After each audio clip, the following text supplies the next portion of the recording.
வணக்கம் நண்பர்களே, welcome to Dhanas health and cuisine. இங்கிலாண்டில் இருக்கிற ஆக்ஸ்ஃபோர்ட் யூனிவர்சிட்டி வந்து ஒரு ஆய்வு பண்ணியிருக்காங்க. ஸோ ஆய்வு பண்ணி குடிக்கிறதுனால என்னென்ன தீமைகள் வருது அப்படின்னு கண்டுபிடிச்சி சொல்லியிருக்காங்க. ஸோ அதை பற்றி தான் இன்னைக்கு பதிவு பார்க்க போகிறோம். ஆனால் அதுக்கு முன்னாடி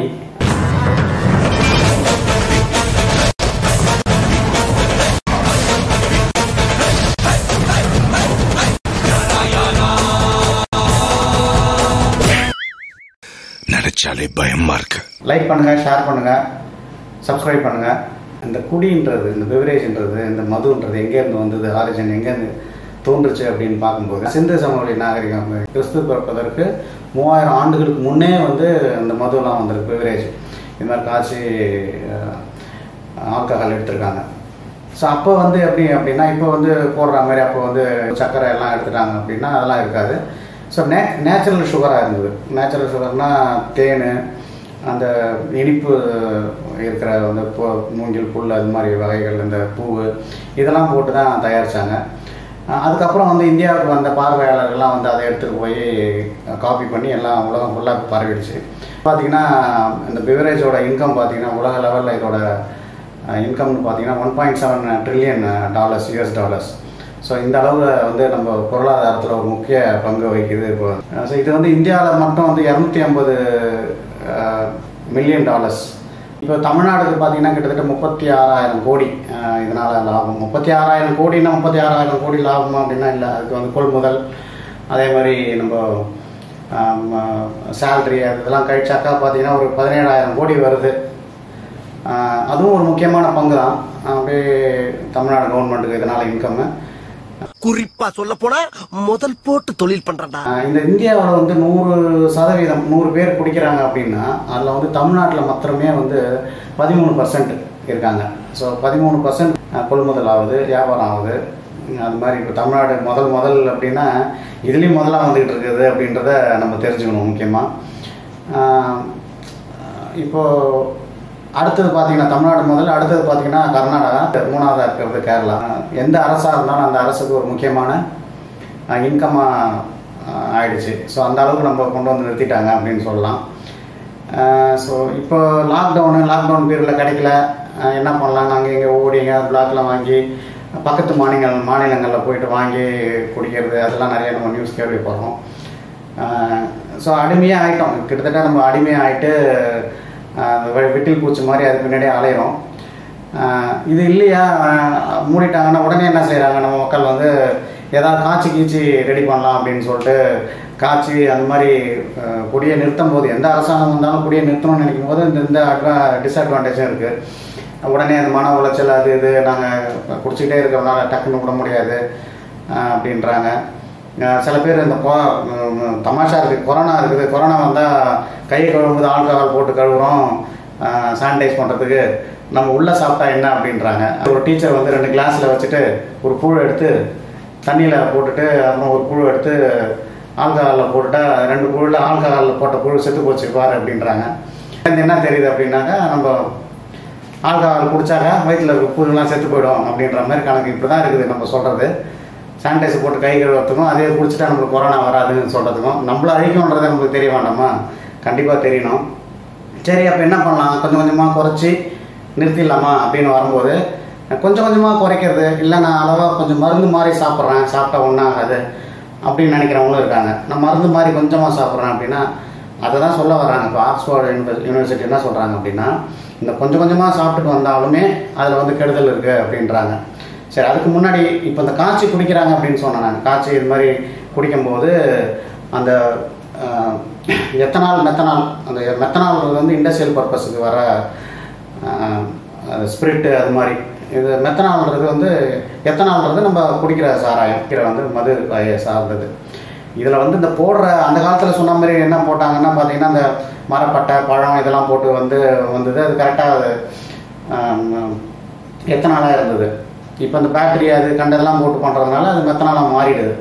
ஸோ இவங்களுக்கு இப்போ செய்கிறவங்களுக்கு, இந்த லோக்கலாக செய்கிறவங்களுக்கு வந்து கெமிஸ்ட்ரி தெரியாது. அதனால் பண்ணும்போது எதெல்லாம் போட்டால் ஃபாஸ்ட்டாக வரும் அப்படின்னு சொல்லிட்டு பேட்டரி கண்டதை போட்டு அவங்க வந்து எத்தனால் வரது போல் மெத்தனாலாக வர்றது தான் இந்த விஷசாராயன்றது. ஸோ இதனால தான் அந்த கண்ணு போகிறது, அந்த டெத்து, விஷ சாராயம் குடிச்சு செத்து போயிட்டாங்கன்றது இதனால தான். ஸோ அந்த மெத்தனால்ன்றது கூடாது. அதான் நம்ம ஸ்பிரிட்டு அதெல்லாம் தேய்ச்சிக்கிறோம்ல, அது அந்த வகையில் வரும். ஸோ அந்த வகையில் வர்ற இந்த ஸ்பிரிட்டு எனக்கு ஒரு சின்ன ஃப்ளாஷ்பேக் ஞாபகம் வருது. நான் என்ன அப்படின்னா, நான் 11th படிச்சுட்டு இருக்கும்போது பாகியநாதன் சொல்லிட்டு எனக்கு டீச்சர், ஃபிசிக்ஸ் டீச்சரு, 11th படிக்கும்போது நான் வந்து தாம்பரம் கார்லி ஹையர் செகண்டரி ஸ்கூலில் படித்தேன். அப்போ அவர் சொன்னது எனக்கு ஞாபகம் இருக்குது. என்னென்னா, அந்த அப்பவும் அதே மாதிரி ஏதோ ஒரு நியூஸ் போகுது, விஷசாராயெல்லாம் குடிச்சு இறந்து போயிட்டாங்கன்னு. அப்போ அவர் சொல்கிறாரு, இந்த விஷசாராயத்தில் அதான் கெமிஸ்ட்ரி தெரிஞ்சவங்களுக்கு நான் சொல்கிறேன், அதாவது சின்றது கார்பன், ஹெச் ஹைட்ரஜன், OHன்றது அந்த நீர், அதான் ஆல்கஹால். ஸோ இதுதான் வந்து இந்த மெத்தனால், அந்த விஷசாராயமாக இருக்கிறது.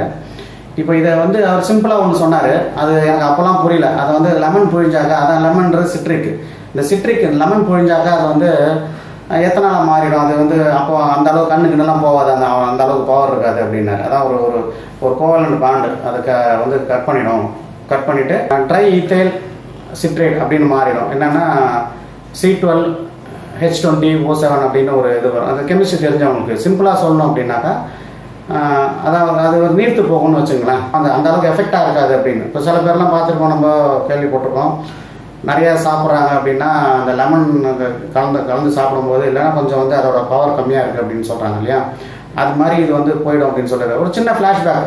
இப்போ படிக்கும்போது இருந்த ஃப்ரெண்ட்ஸ் யாரெல்லாம் பார்த்தீங்கன்னா, நீங்கள் என்னோட இதில் பாருங்கள், நம்ம மெசேஜில் போடுங்க, நம்ம காண்டாக்ட் பண்ணிக்கலாம்.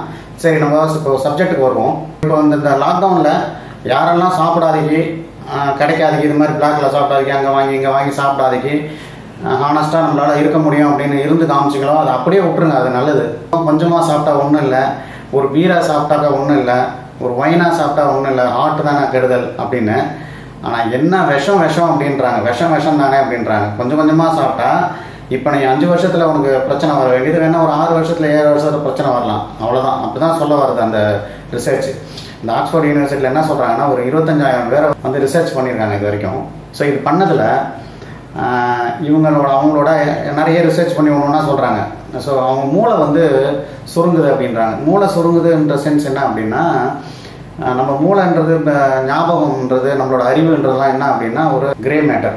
அந்த கிரே மேட்டர் என்னன்னா, நம்ம எவ்வளோக்கு எவ்வளோ அறிவாளி ஆகிறோமோ, இல்லை இன்டெலிஜென்ஸ் இருக்கோ, இல்லை மூளை அதிகம் அப்படின்ற எதை அளவிடுன்னா, நம்மளோட மூளை வந்து ஒயிட்டாக இல்லாதக்கு ஒரு கிரே கலரில், சாம்பல் கலரில் மாறிக்கிட்டே வரும்.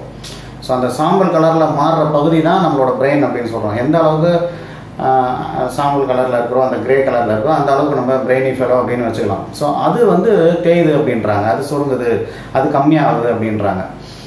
ஸோ இது மாதிரி கம்மியாகிறதுனால என்னென்ன எஃபெக்ட்லாம் வரும் அப்படின்னா, கொஞ்சமாக ஞாபக சக்தி போகும். இது எல்லாருக்கும் தெரியறது தான், இல்லை இப்போ புதுசாக கண்டுபிடிச்சதில் இருந்தாலும் கொஞ்சமாக சாப்பிட்டாலும் இது வருது அப்படின்னு சொல்லி கண்டுபிடிச்சிருக்காங்க. இப்போ நம்ம வந்து கோல்டு கண்ட்ரியில் இருக்கோம், ஏன்னா அதனால் கொஞ்சம் சாப்பிட்டா நல்லது, அவங்க வாமா வச்சுக்கிறாங்க அப்படிலாம் நினச்சிட்டு இருந்தது போய், கொஞ்சமாக சாப்பிட்டா மருந்து நினச்சது போய், இப்போ எப்படி சாப்பிட்டாலும் கொஞ்சமாக சாப்பிட்டாலும் அது பிரச்சனை தான் அப்படின்னு சொல்ல வராங்க. அதனால் நீங்கள் இந்த கேப்பில் விட்டவங்க அப்படியே விட்டுருங்க. ஞாபக சக்தி குறைஞ்சிக்கிட்டே வர்றது ஒன்று.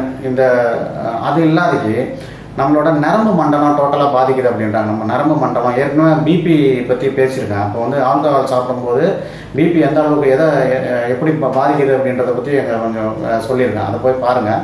பிபி வந்து லோ பிபி, ஹை பிபினா என்ன அப்படின்னு சொல்லியிருக்கேன். ஸோ அதை போய் பார்த்தீங்கன்னா தெரியும் அந்த ஆல்கஹால்னால என்ன பிரச்சனை அப்படின்னு சொல்லிட்டு. ஸோ ஆல்கஹால்னாலையும் அது பிபி பிரச்சனை வரும்.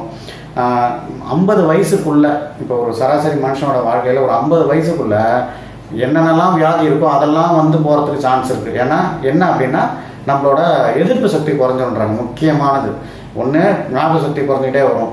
குறைஞ்சி நீ யார், பொண்டாட்டி யார், பிள்ளை யார், நம்ம யாருன்னு தெரியாமல் போகிறது ஒன்று. ஒரு ஸ்டேஜ் ரொம்ப அது ஒரு ஸ்டேஜ். இது இல்லாதக்கு இந்த நரம்புகள்லாம் வந்து பாதிக்குது. நரம்பு பாதிக்குது அப்படின்னாலே ரொம்ப மென்மையான நரம்புகள்லாம் இருக்கிற இடம்லாம் இருக்குது. ஹார்ட்டு, லங்ஸு, பிரெயின் மாதிரி அவ்வளோ மென்மையான நரம்பு மண்டலம் இருக்குது.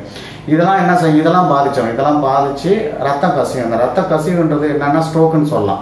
இந்த ஒரு பெரிய லெவலில் ஸ்ட்ரோக் வரும்போது தான் நம்மளுக்கு டமான்னு கை காலெலாம் விழுந்து போகிறது, பேரலைஸ் ஆகுறது. ஸோ இதுக்கெல்லாம் சான்ஸ் இருக்குது அப்படின்றாங்க. நம்மளுக்கு தெரியாமையே நம்மளுக்கு கொஞ்சமாக அங்கங்கே ஸ்ட்ரோக் வந்துடும். ஏதாவது பெரிய ஸ்ட்ரோக் வரும்போது தான் கை காலெலாம் விழுந்து போகுது அப்படின்றாங்க. பக்கவாதம் வந்துடும் அப்படின்றாங்க. அதுக்கு ஒரு சான்ஸ் இருக்குது. நரம்பு மண்டலம், ஞாபக சக்தி, பக்கவாதம் வர்றது, கண்ணு போகிறது, இதெல்லாம் எல்லாருக்கும் தெரிஞ்சது தான். கண்ணு மங்கலாயிடுறது, இதெல்லாம் எதிர்ப்பு சக்தி குறையிறது. இந்த எதிர்ப்பு சக்தி குறைஞ்சிக்கிட்டே வர்றோன்றதுக்கு இது நம்ம இதெல்லாம் இருக்குது, நீரிழிவு நோயெல்லாம் இருக்குன்னாக்கா இன்னும் டபுள் மடங்கு ஆகிடும், இதுவும் சேர்ந்துக்கும். இப்போ அதுமாதிரி இந்த நீரிழிவு நோயெல்லாம் இருக்கிறவங்க இல்லை பிபி இருக்கிறவங்க இது மாதிரி இருக்கிறவங்க சாப்பிட்டுட்டே இருந்தாக்கா இன்னும் அதோட எஃபெக்ட் ஜாஸ்தியாகி இன்னும் மோசமான நிலைமைக்கு போயிடுவாங்க அப்படின்னு சொல்கிறாங்க. அதனால் இதை வந்து நம்ம முடிஞ்ச வரைக்கும் கொஞ்சமாக கட் பண்ணிகிட்டே வந்துக்கிட்டு இருக்கோம் அப்படின்னா கட் பண்ணிகிட்டே வந்துடுங்க. முடிஞ்ச அளவுக்கு இது சாப்பிடாமல் இருக்கிறது நல்லது. இதுவும் ஒரு முக்கியமான ஒரு பொருளாதாரமாக இருக்குன்றதுல இல்லைன்னு மறுக்கிறதுக்கு இல்லை. இருந்தாலும் நம்ம உடம்பை நம்ம தான் பார்த்துக்கணும். ஏன்னா சைக்காலஜிக்கலாக சொல்லணும்னா நம்ம குடும்பம் அப்புறம் தான் நாடு. ஸோ நம்ம அதை பார்த்துட்டு நம்ம நாடுன்னு பார்க்கறதுக்கு முன்னாடி நம்ம பார்க்க வேண்டாமா, நம்ம குடும்பம் நல்லா இருக்கணும் அப்படின்னாக்கா அதை குறைச்சிக்கிறது ரொம்ப சால சிறந்தது. அதனால் யோசித்து பாருங்கள், யோசித்து இதை கொஞ்சம் கொஞ்சமாக குறைக்கிறதுக்கு இது பண்ணுங்கள். இது ஏன்னா இந்த ரிசர்ச்சில் சொன்னதுன்னு நிறைய சொல்லியிருக்காங்க. மரபணுலேருந்து நம்மளோட குழந்தை பாக்கியம் வர்றது அது இதுன்னு நிறைய இருக்குது. இப்போ முக்கியமான ஒரு 5 சொன்னால் நம்மளுக்கு என்னென்ன பாதிப்பு இமீடியட்டாக வரும்ன்ற மாதிரி. ஸோ அதனால் குடி எந்த விதத்துலையும் நல்லது இல்லை அப்படின்றது உண்மை தான். எல்லாருமே அந்த குடியை குறைச்சிக்கணுன்றதில் எந்த வித டவுட்டும் இல்லை. குறைச்சி சுத்தமாக டீ டோட்டலாக இருக்கிறது ரொம்ப ரொம்ப நல்லது. Thank you very much. லைக் பண்ணுங்கள், ஷேர் பண்ணுங்கள், சப்ஸ்கிரைப் பண்ணுங்கள். அடுத்த வீடியோவில் சந்திப்போம். Thank you friends.